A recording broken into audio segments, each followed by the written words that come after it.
বাংলাদেশ জাতীয় দলে সাকিব আল হাসানের ফেরানোর ব্যাপারে নতুন উদ্যোগ নিয়েছে বাংলাদেশ ক্রিকেট বোর্ড বিসিবি।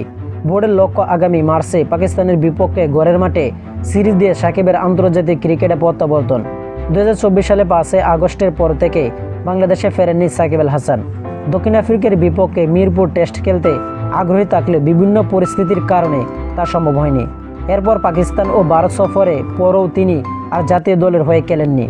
এর আগে তার অবসর নিয়ে যে পরিকল্পনা ছিল সেটিও বাস্তবায়ন হয়নি। সিরিজের সূত্রে জানায় এখনও সাকিবকে বিদায় সিরিজ দেওয়ার চিন্তা নেই বোর্ডের, বরং তাকে নিয়মিতভাবে আবার দলে ফেরাতে চায় যেন একটি সিরিজের অধ্যায় শেষ না হয়।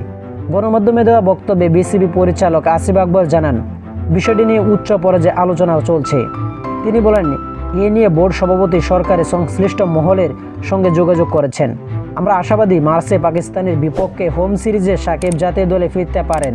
সাম্প্রতিক এক সাক্ষাৎকারে সাকিব নিজেও জানান, ভালোভাবে সিরিজ খেলে অবসর নেওয়ার ইচ্ছা তার এখনও আছে। সাকিব বলেন, আমি এখনও চাই একটি সিরিজ খেলে সুন্দরভাবে অবসর নিতে, সেটা আমার কাছে সবচেয়ে ভালো লাগবে। তবে বিসিবির চাওয়া এবং তার এক ধাপ এগিয়েছে, তারা সাকিবকে দীর্ঘ সময়ের জন্য দলে দেখতে চায়। আসিফ আকবর বলেন, আমরা চাই সাকিব পাকিস্তান সিরিজ দিয়ে আবার খেলুক, এরপর সে কতদিন খেলবে সেটা তার নিজের সিদ্ধান্ত। সূচি অনুযায়ী মার্চে পাকিস্তানের বিপক্ষে 3 ম্যাচের ওয়ানডে সিরিজ খেলতে বাংলাদেশে আসবে পাকিস্তান। এরপর মে মাসে 2 ম্যাচের টেস্ট সিরিজ খেলতে আবারও বাংলাদেশে আসার কথা পাকিস্তানের।